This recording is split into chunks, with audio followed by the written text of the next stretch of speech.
My name is Emily Michaud. The chapter I will be teaching from today is called Intelligence. I picked this chapter because intelligence is something that I have always wanted to learn more about. If you type the word intelligence into Google search, you will get this definition: the ability to acquire and apply knowledge and skills. There are many theorists and psychologists' views on intelligence. The commonality between them all is they all follow along the same lines as this definition. Charles Spearman and Aristotle shared similar views. They both believed that there was one general factor to intelligence. It could be measured and compared among various people. This was one of the earliest views on intelligence. Raymond Cattell believed that intelligence had two parts: crystallized intelligence and fluid intelligence. An example of crystallized intelligence is learning something new in math. You learn the material, remember the material, and recall the material. You then show you have mastered the material. Fluid intelligence deals with more social and emotional challenges. One must be able to deal with the day-to-day challenges if they possess fluid intelligence.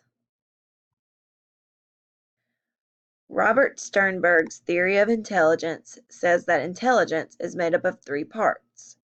Practical intelligence is street smarts and common sense. Analytical intelligence is academic problem solving and computation.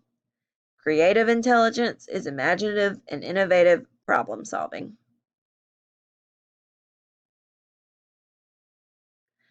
Multiple intelligence theory was developed by Howard Gardner. His theory is that every person has at least 8 intelligences. They may be high in some, but they also are probably lower in others.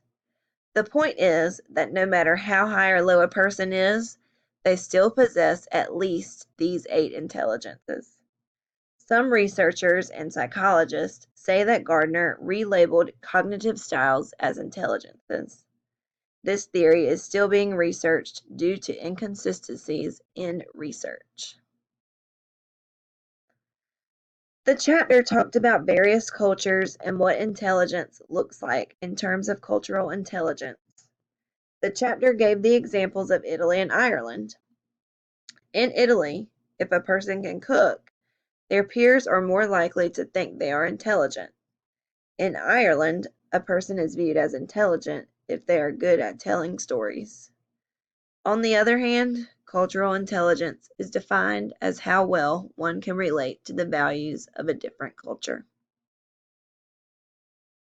And here is my source. Thank you for watching.